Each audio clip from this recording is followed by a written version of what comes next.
Hello everyone, today I will read Work, Labor and Play. Work, Labor and Play. Mr. Hugh Auden. So far as I know, Miss Hannah Arendt was the first person to define the essential difference between work and labor. To be happy, a man must feel firstly free and secondly important. He cannot be happy if he is compelled by society to do what he does not enjoy doing, or if what he enjoys doing is englorified by society as of no value or importance. In a society where slavery in the strict sense has been abolished, the sign that what a man does is of social value is that he is paid money to do it. But a laborer today can rightly be called a wage slave. A man is a laborer if the job society offers him is of no interest to himself, but he is compelled to take it by the necessity of earning a living and supporting his family. The antithesis to labor is play. When we play a game, we enjoy what we are doing. Otherwise, we should not play it. But it is a purely play activity. Society could not care less whether we play it or not. Between labor and play stands work. A man is a worker if he is personally interested in the job which society pays him to do. What from the point of view of society is necessary labor is from his own point of view voluntary play.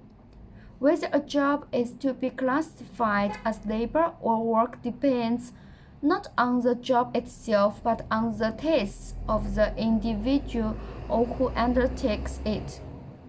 The difference does not, for example, coincide with the difference between a manual and a mental job.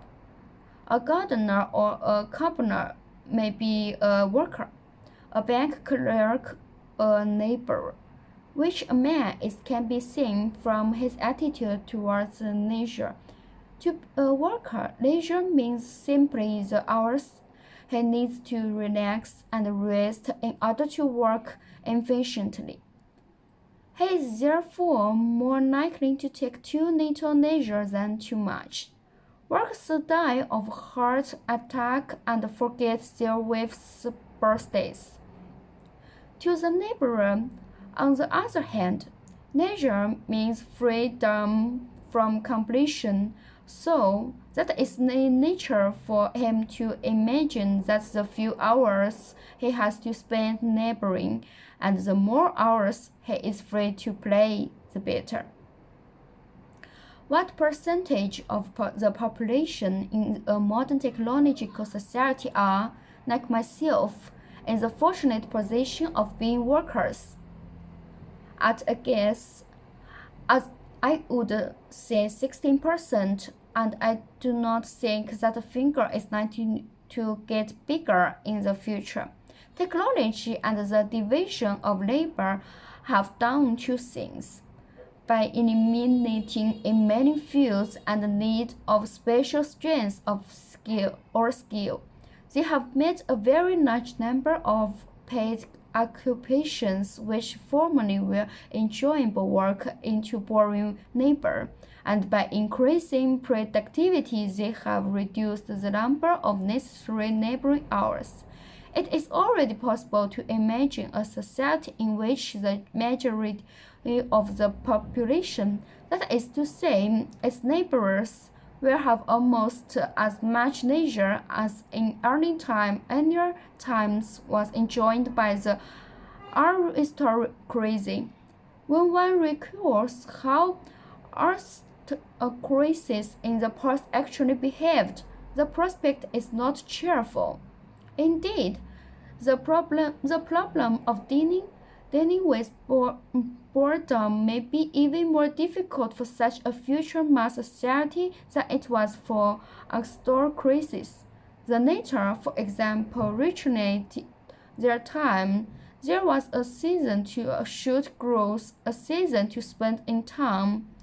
The masses are more likely to replace an unchanged ritual by fashion, which it will be in the economic interest of certain people to change as often as possible.